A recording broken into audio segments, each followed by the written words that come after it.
ओम शांति।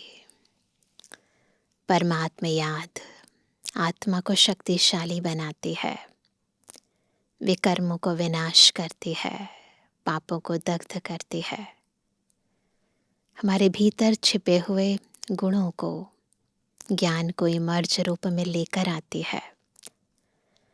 परंतु ये याद भी निरंतर होना बहुत ज़रूरी है और सहज होना बहुत ज़रूरी है।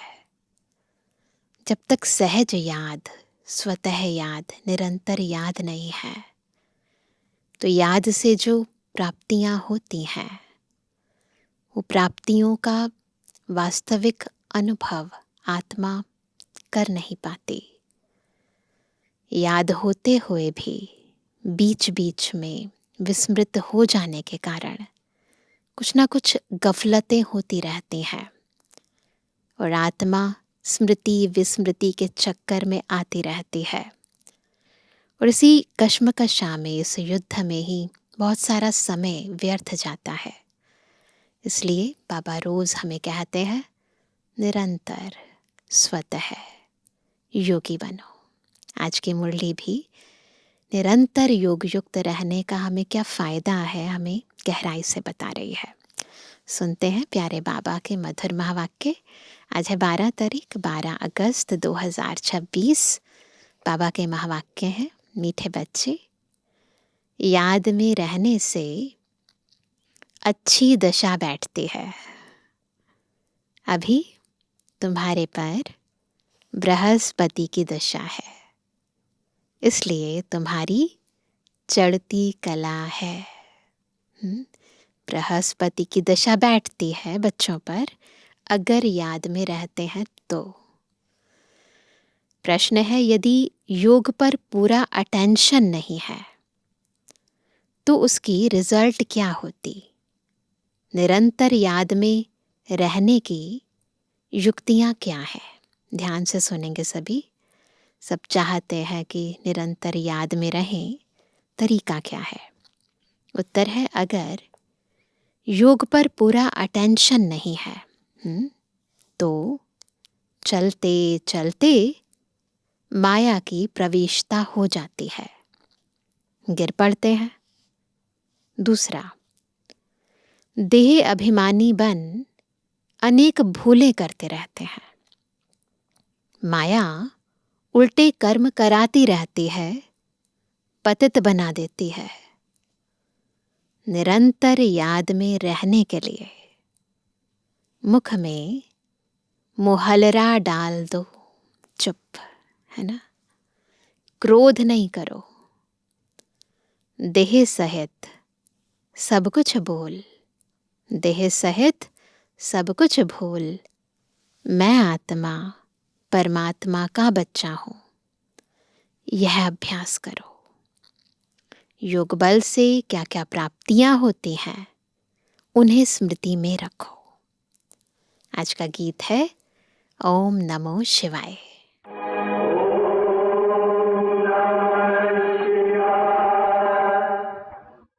तुमात सहायक स्वामी सखा, तुम ही सबके रखवारे हो। जिसका कोई आधार नहीं, उसके तुम एक सहारे हो। तुमात सहायक स्वामी सखा, तुम ही सबके रखवारे हो।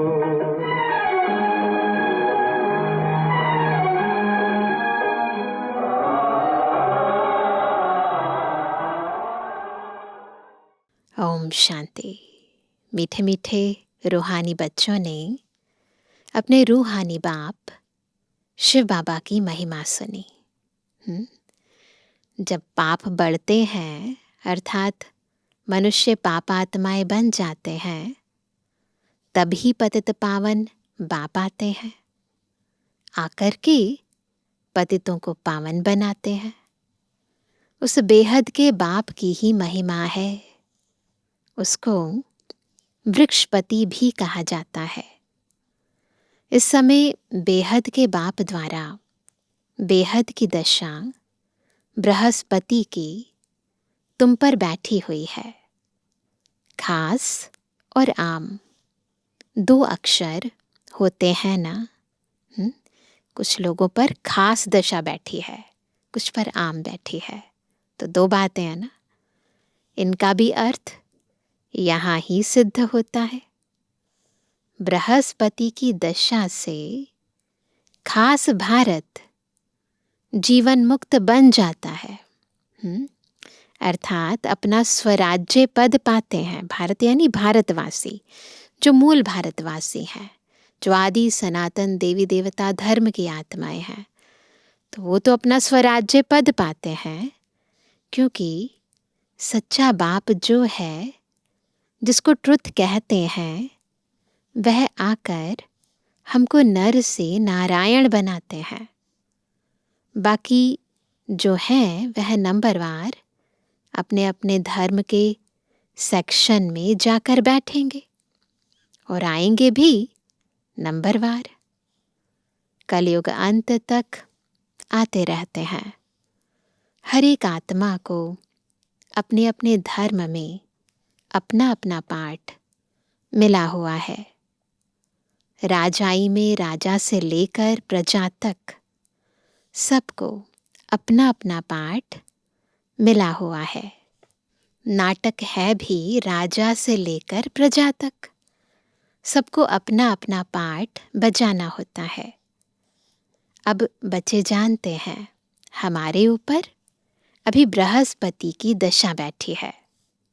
ऐसे नहीं एक ही दिन बैठती है, नहीं, तुम्हारी बृहस्पति की दशा चल रही है। रोज बाबा से मुरली सुन रहे हैं, रोज बाबा की महिमा कर रहे हैं, रोज हर कार्य बाबा को साथ लेकर कर रहे हैं, बाबा को याद कर रहे हैं, तो बृहस्पति की दशा चल रही है। अभी तुम्हारी चढ़ती कला है। जितना याद करेंगे उतना चढ़ती कला होगी। याद भूलने से माया के विघ्न आते हैं। याद से दशा अच्छी बैठती है। अच्छी रीति याद नहीं करेंगे तो जरूर गिरेंगे ही, पक्का है। फिर उनसे कुछ ना कुछ भूलें होंगी।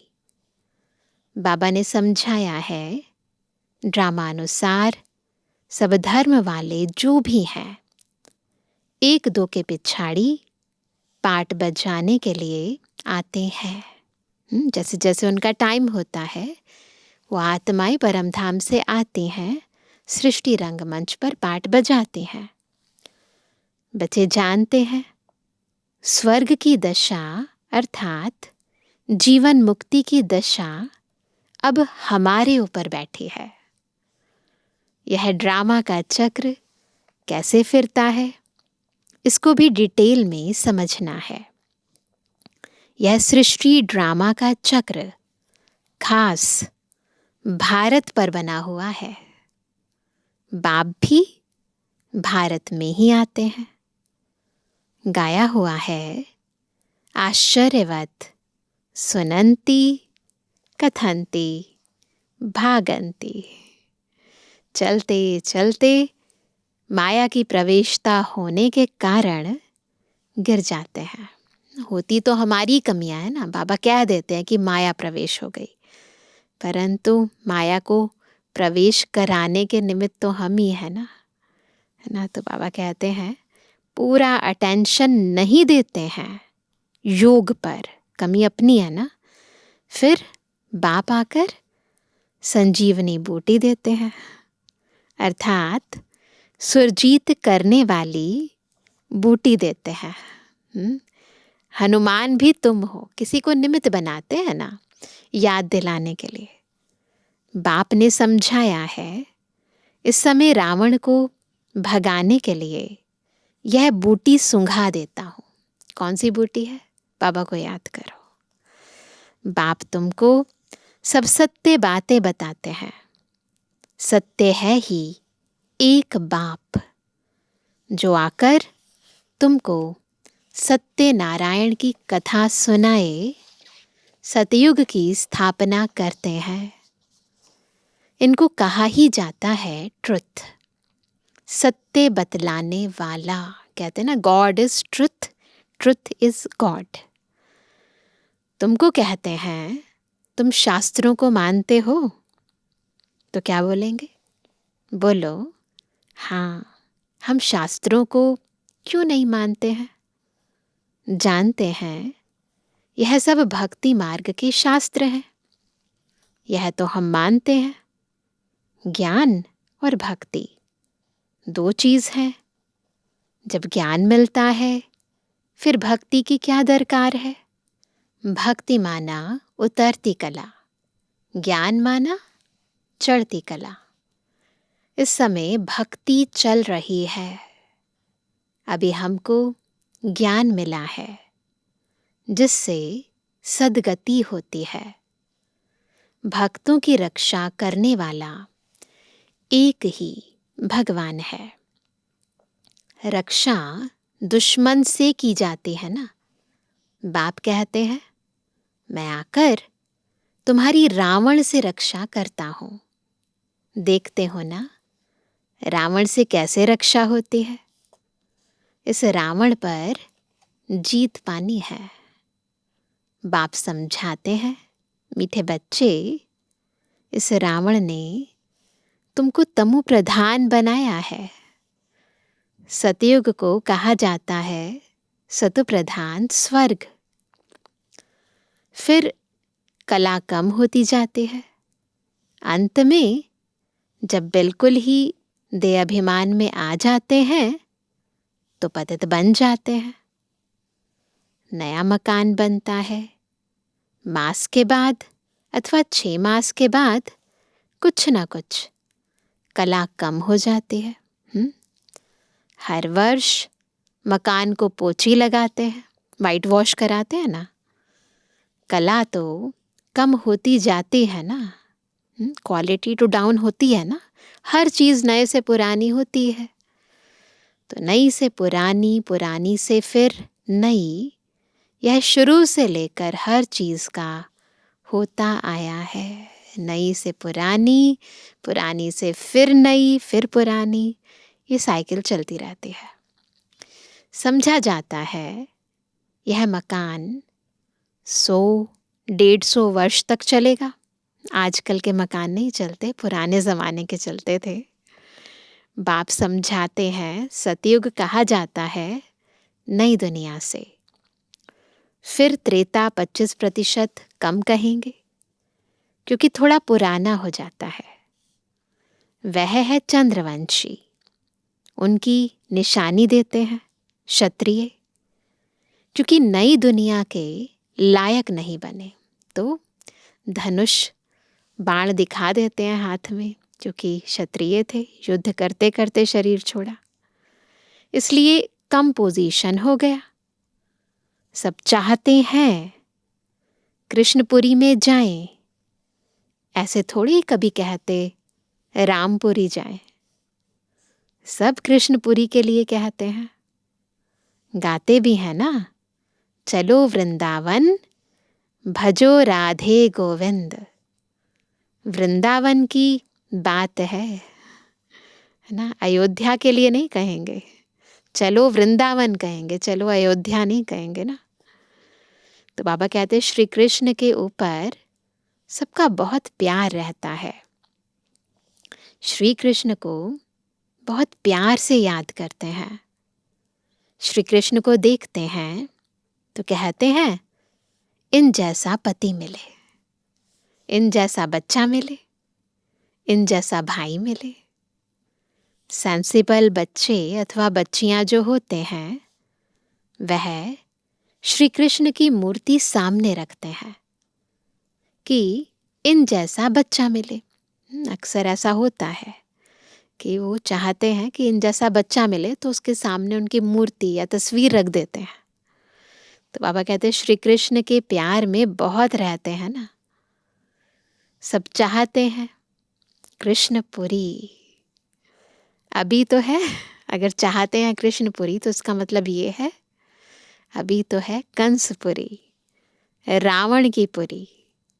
कृष्णपुरी का बहुत महत्व है।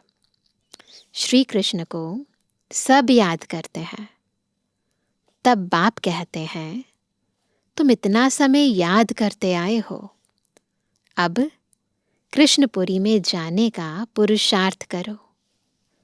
इनके घराने में तो जाओ। सूर्यवंशी 8 घराने हैं, तो इतना पुरुषार्थ करो जो राजाई में आकर राजकुमार से झूलो। यह समझ की बात है ना, तो इतना पुरुषार्थ करना पड़ेगा ना। बाप कहते हैं, बच्चे जितना हो सके मन मना भव रहो। याद में न रहने से गिर पड़ते हैं। ज्ञान कब गिराता नहीं, याद में नहीं रहते तो गिर पड़ते हैं। इस पर ही अल्लाह अवल दीन हातम ताई के नाटक भी बने हुए हैं। ये नाटक बनाते हैं, है सारी याद की बात। याद करते हैं, सारा खजाना मिल जाता है। याद भूल जाते हैं, खजाना चला जाता है। याद करते हैं, माया भाग जाती है। याद भूल जाते हैं, माया आ जाती है। तो इस पर अलग अलग तरीके से स्टोरीज बनाई हैं। याद में रहने के लिए ही मुख में मुहलरा डाल देते थे। किसको क्रोध आता है तो बोल पड़ते हैं, इसलिए कहते हैं मुख में कुछ डाल दो। इस पर भी स्टोरी बनी हुई है ना। वो कहते मेरे घर में लड़ाई होती है सास की बहू के साथ, तो उसको मुहलरा दे देते हैं कि ये डाल लो मुंह में जब वो लड़े। तो जब वो मुहलरा डाल देती थी तो उस समय उसका मुंह बंद हो जाता था। तो एक बोलेगा, दूसरा नहीं बोलेगा, तो अपने आप ही लड़ाई कम हो जाएगी, ख़त्म हो जाएगी। तो ऐसे छोटे छोटे नाटक बनाए हैं, स्टोरीज बनाई हैं। तो बाबा कहते इसलिए कहते हैं मुख में कुछ डाल दो। बात नहीं करें तो क्रोध आएगा नहीं। बाप कहते हैं कभी भी कोई पर क्रोध नहीं करो। परंतु इन बातों को पूरा ना समझकर शास्त्रों में कुछ ना कुछ डाल दिया है, स्टोरीज बना दी है ना। बाप यथार्थ बैठ समझाते हैं। इनका एग्जैक्ट मीनिंग क्या है, यथा अर्थ है ना, समझना है। बाप जब आए तब तो आकर समझाए। जो होकर जाते हैं उन्हों की महिमा गाई जाती है। टैगोर, झांसी की रानी होकर गई, उनके फिर नाटक बनाते हैं। अच्छा, शिव भी होकर गए हैं, तब तो शिव जयंती मनाते हैं ना। जो भी सेलिब्रेशंस होती हैं, यादगारें मनाई जाती हैं, फेस्टिवल्स मनाए जाते हैं, कुछ होकर गया है, कोई कुछ करके गया है, तभी तो बनते हैं। परंतु शिव कब आया, क्या आकर किया, यह पता नहीं। वह तो सारी सृष्टि का बाप है। जरूर आकर सबको सदगति दी होगी। इस्लामी, बौद्धि आदि जो भी धर्म स्थापन करके गए हैं, उनकी जयंती मनाते हैं। तिथि तारीख सभी की है। इनका किसको पता नहीं। शिव जयंती कब होती है वो पता नहीं है। कहते भी हैं क्राइस्ट से इतने वर्ष पहले भारत पैराडाइज था। स्वास्तिका जब बनाते हैं तो उसमें पूरे 4 भाग करते हैं। 4 युग हैं। आयु कम जास्ती हो ना सके। जगन्नाथपुरी में चावल का हंडा बनाते हैं। पूरे 4 भाग हो जाते हैं, ऑटोमेटिकली हो जाते हैं, 4 में डिवाइड। बाप कहते हैं यह भक्ति मार्ग में अगड़म बगड़म कर दिया है। बहुत कंफ्यूजन कर दिया है। अब बाप कहते हैं देह सहित यह सब भूल जाओ। मैं आत्मा हूँ। परमपिता परमात्मा का बच्चा हूँ, यह अभ्यास रखो।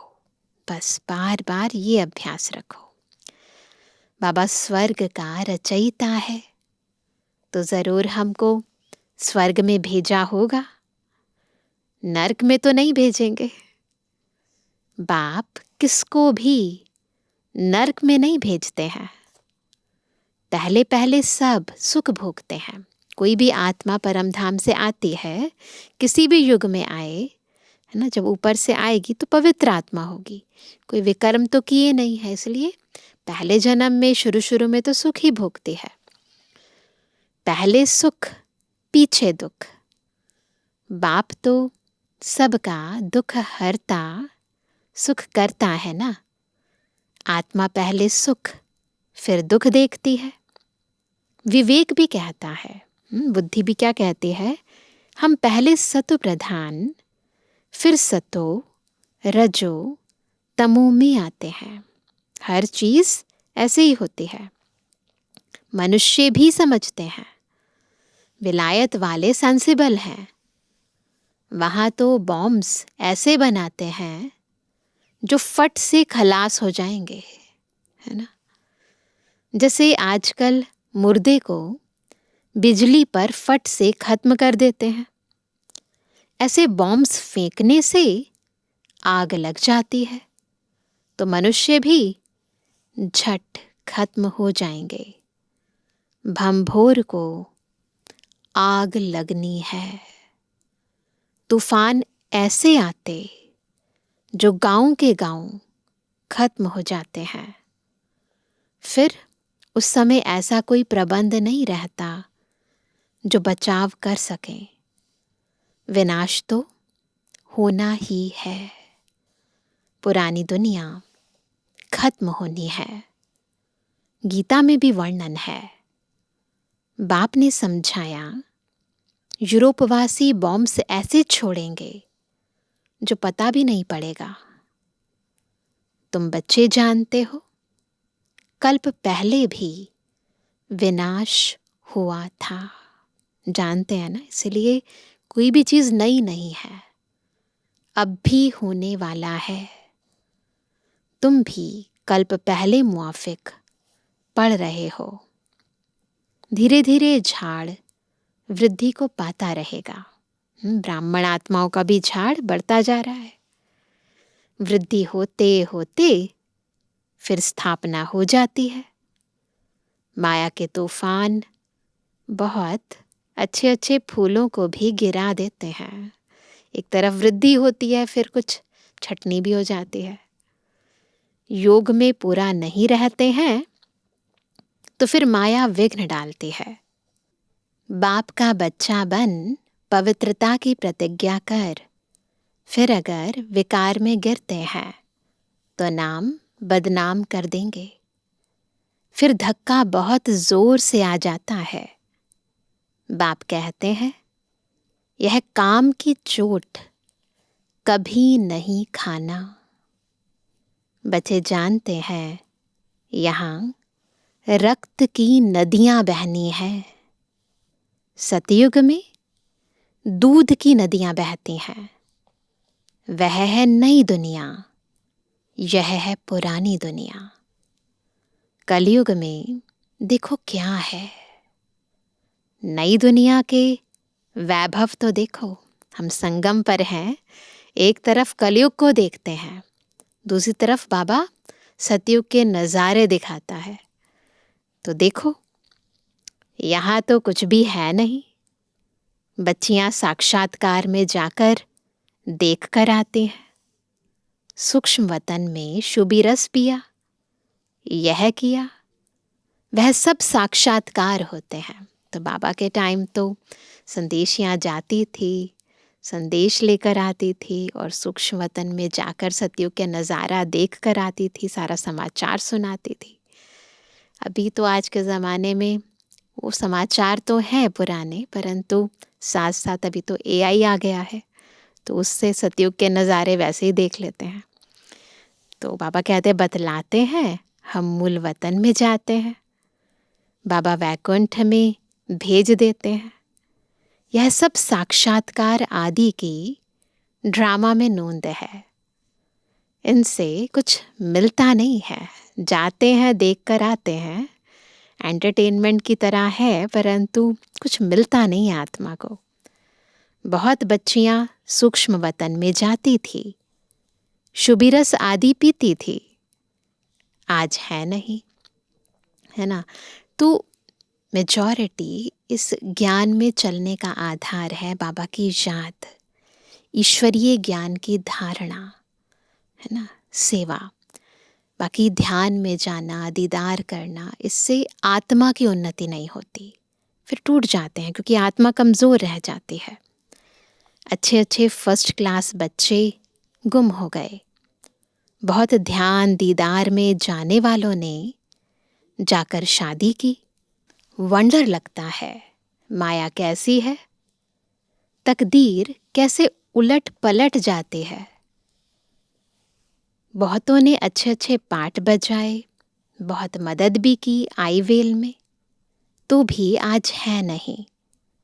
तब बाप कहते हैं, माया तुम बड़ी ज़बरदस्त हो, माया से तुम्हारी युद्ध चलती है।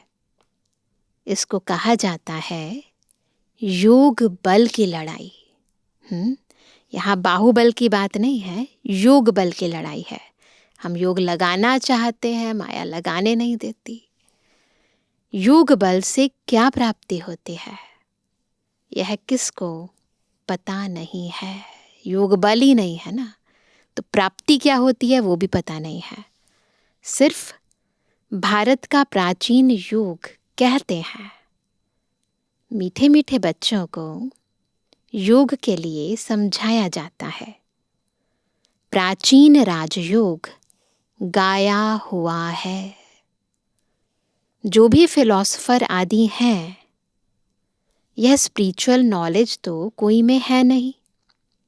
रूहानी बाप ही ज्ञान का सागर है। वही बताते हैं कि राजयोग क्या है। उनको ही शिवाय नमः गाते हैं, उनकी ही महिमा गाई जाती है। बाप आकर तुमको कितना ज्ञान समझाते हैं। इसको ज्ञान का तीसरा नेत्र कहा जाता है।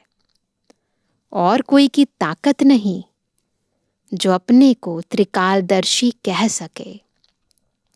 त्रिकालदर्शी सिर्फ ब्राह्मण ही होते हैं। तीनों कालों का पूरा ज्ञान केवल बाबा आकर हम बच्चों को देते हैं। सारी सृष्टि में किसी के पास ये ज्ञान नहीं है। जिन ब्राह्मणों द्वारा यज्ञ रचा है, रुद्र ज्ञान यज्ञ है ना। रुद्र शिव को भी कहते हैं, अनेक नाम रख दिए हैं। रुद्र भी बाबा का ही नाम है। हर एक देश में नाम अलग अलग बहुत हैं, सिवाय एक बाप के और किसी के इतने नाम हैं नहीं। बाबा के इतने सारे नाम हैं, कुछ कर्तव्यवाचक, कुछ गुणवाचक, है ना, परंतु असली नाम एक ही है, शिव। बाबा कहते हैं बबुल नाथ भी इनको कहते हैं। बबुल उनको कहा जाता जिसमें कांटे होते हैं। बबुल का जो पेड़ होता है तो उसमें कांटे बहुत होते हैं। बाबा कांटों को फूल बनाने वाला है, इसलिए उनका नाम बबुल नाथ रखा है, क्योंकि वो कांटों को फूल बनाते हैं। बॉम्बे में वहाँ बहुत मेला लगता है, अर्थ कुछ नहीं समझते। बाप बैठ समझाते हैं। उनका राइट नाम है शिव। व्यापारी लोग भी बिंदी को शिव कह देते हैं। जब वो हिसाब किताब करते हैं, पोता मेल रखते हैं, तो एंड में बिंदी लगाते हैं, उसे कहते हैं शिव। तो वो कहते हैं 1 2 गिनती जब करते हैं 10 पर आएंगे तो कहेंगे शिव। बाप भी कहते हैं मैं बिंदी हूँ, स्टार। बहुत लोग ऐसे डबल तिलक भी देते हैं। ऐसे डबल डबल तिलक भी देते हैं ना, माता और पिता। ज्ञान सूर्य, ज्ञान चंद्रमा की निशानी है। देते हैं पर पता नहीं है क्यों देते हैं, वह अर्थ नहीं जानते। तो बाबा योग पर समझा रहे थे। योग कितना मशहूर है। अभी तो और ज़्यादा मशहूर हो गया है ना। इंटरनेशनल योगा डे मनाते हैं, वर्ल्ड योगा डे मनाते हैं। तो बाबा कहते हैं योग अक्षर कितना मशहूर है। अभी तुम बच्चे योग अक्षर छोड़ दो, याद करो। बाप कहते हैं योग अक्षर से समझेंगे नहीं, याद से समझेंगे। बाप को बहुत याद करना है। उनको साजन भी कहा जाता है। पटरानी बनाते हैं ना। विश्व की राजधानी का वर्षा बाप देते हैं। सतयुग में एक बाप होता है, भक्ति में 2 बाप, और ज्ञान मार्ग में अभी तुम्हें 3 बाप हैं। एक लौकिक, फिर अलौकिक, और सबसे ऊपर पारलौकिक। कितना वंडर है। तुम अर्थ सहित जानते हो, सतयुग में है ही सब सुखी। इसलिए पारलौकिक बाप को जानते ही नहीं। अभी तुम 3 बाप को जानते हो। कितनी सहज समझने की बातें हैं। अच्छा, मीठे मीठे सिक्के जो रूहानी बच्चों पे रूहानी बाप दादा का दिल जान सको प्रेम से नंबरवार प्रसाद अंसार यादगार और गुणवानी। रूहानी बच्चों की रूहानी बाप दादा को गुड मॉर्निंग, नमस्ते नमस्ते नमस्ते। धारणा के लिए मुख्य सार। पहला, याद में रहने के लिए मुख से कुछ भी बोलो नहीं। मुख में मुहल्ला डाल दो तो क्रोध खत्म हो जाएगा। कोई पर भी क्रोध नहीं करना है। दूसरा, इस दुख धाम को अब आग लगनी है, इसलिए इसे भूल नई दुनिया को याद करना है। बाप से जो पवित्र रहने की प्रतिज्ञा की है, उसमें पक्का रहना है। वरदान है, निराकारी स्थिति के अभ्यास द्वारा मैपन को समाप्त करने वाले निरहंकारी भव। निराकारी स्थिति के अभ्यास द्वारा मैपन को समाप्त करने वाले निरहंकारी भव। वर्तमान समय सबसे महीन और सुंदर धागा कौन सा है? यह मैपन है। यह मैं शब्द ही देह अभिमान से पार ले जाने वाला भी है, तो देह अभिमान में लाने वाला भी है।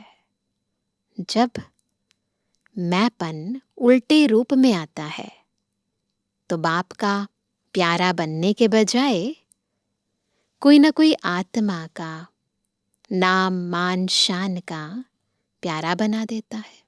अगर मैपन उल्टे रूप में आ जाता है, यानी देह अभिमान के रूप में आ जाता है, मेरा ये मैं ऐसी, है ना। तो जब मैपन उल्टे रूप में आता है, तो बाप का प्यारा बनाने के बजाय कोई ना कोई आत्मा का नाम मान शान का प्यारा बना देता है। इस बंधन से मुक्त बनने के लिए क्या करेंगे? निरंतर निराकारी स्थिति में स्थित होकर, निरंतर, है ना, निराकारी स्थिति में स्थित होकर साकार में आओ। इस अभ्यास को नेचुरल, नेचर बना दो। पहले सोल कॉन्शियस, फिर समझो मैं इस देह में विराजमान हूं, फिर कर्म में आओ, तो निरहंकारी बन जाएंगे। फिर मैपन नहीं होगा, नाम मान शान कुछ नहीं चाहिए फिर, क्योंकि स्वधर्म में टिक गए ना, तो स्वमान अनेक प्रकार के दुनियावी सम्मान का उनसे दूर ले जाता है, उनको निराधार बना देता है आत्मा को। तो इसीलिए पहले अपने ज्योति बिंदु निराकार स्वरूप में स्थित होकर, स्वमान में स्थित होकर फिर कर्म में आओ, कर्म इंद्रियों से फिर कर्म कराओ, तो निरहंकारी बन जाएंगे। स्लोगन है, किसी की बुरी व अच्छी बात सुनकर संकल्प में भी घृणा भाव आना, यह भी परमत है। बहुत महीन है ये परमत। किसी की बुरी व अच्छी बात सुनकर संकल्प में भी घृणा भाव आना, ये भी परमत है। आज का अव्यक्त इशारा, अपवित्रता के बीज को भी समाप्त कर संपूर्ण स्वच्छ यानी पवित्र बनो। संकल्प व स्वप्न में भी जब अपवित्रता का अंश मात्र ना हो, तब कहेंगे सच्चे ब्राह्मण। इसी धारणा के लिए ही गायन है, प्राण जाए पर धर्म ना जाए। ऐसी हिम्मत, ऐसा दृढ़ निश्चय करने वाले किसी भी प्रकार की परिस्थिति में अपने धर्म अर्थात धारणा के प्रति कुछ भी त्याग करना पड़े, सहन करना पड़े, सामना करना पड़े, साहस रखना पड़े, तो खुशी खुशी से करते हैं, पीछे नहीं हटते। तो ब्राह्मण जीवन की सर्वश्रेष्ठ धारणा है पवित्रता। प्राण जाए पर धर्म ना जाए। अच्छा, ओम शांति।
बाबा